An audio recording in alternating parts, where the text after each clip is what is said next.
কি কাজে দিবে আজকে বলুন 1500 টাকায় কি হয়? 1500 কোনো কি হবে একটা বুঝি একটা ছেলের গ্র্যাজুয়েট কমপ্লিট করার পরে পড়াশোনা করার পরে একটা ভবিষ্যৎ আবার চাকরি না পাইলে কি করে 1500 টাকায় কি হয় আজকাল বলুন? উন্নয়ন কত? আজকে উন্নয়ন কি আজ উন্নয়ন হয়েছে? কেন হয়নি? ভাতার উন্নয়ন হয়েছে। আজকে আমাদের রাজ্যে ভাতার উন্নয়ন হয়েছে। কেন তারা প্রতিটা লোকই এখন কাটমানিতে সব মানে এদের অভ্যস্ত আছে যে কোথায় কি পাওয়া যায় না পাওয়া যায়, এটা কাটমানিতে ব্যস্ত এরা। বর্তমান তো অবস্থা খুবই খারাপ চলছে, দেখছেন যে অবস্থা, দুর্নীতি চারদিকে রাজ্যে চলছে।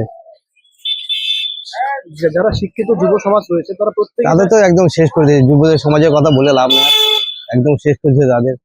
আজকে তাদের চাকরির বদলে দিচ্ছে ভাতা, ভাতা দিয়ে কি হবে? আজকে পড়াশোনা ছেলে একটা করে 1500 টাকা দেশে কি করবে?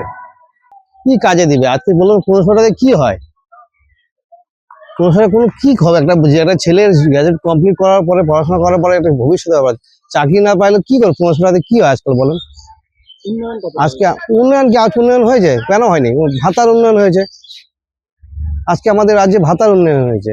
কেন তারা প্রতিটা লোকই এখন কাটমানিতে সব মানে এদের অভ্যস্ত আছে যে কোথায় কি পাওয়া যায় না পাওয়া যায়, এটা কাটমানিতে ব্যস্ত এরা। শান্তি ভোট ভর্তি এখন তো শুনছি যে এবার কেন্দ্রীয় বাহিনী ভালো মানে আমাদের যে ইলেকশন কমিশনার ভালোভাবে উনি করবে, যে ভোট এবার ভালোভাবে হবে। কতটা আশাবাদী? আমরা তো আশাবাদী ভোট ভালোভাবেই হোক। এ রাজ্যে তো কর্মসংস্থান তো বলতে কিছুই নাই, যার জন্য ভিন্ন রাজ্যে যেতে হচ্ছে মানুষদের। প্রাণহানিও তো ঘটছে। প্রাণে তো ওখানে যাওয়ার পর হচ্ছে, কাজকর্ম করতে হচ্ছে। আমাদের এখানে কাজ বলতে তো কিছুই নেই এখানে আমাদের। সরকারি সুযোগ সুবিধা কতটা মেলে?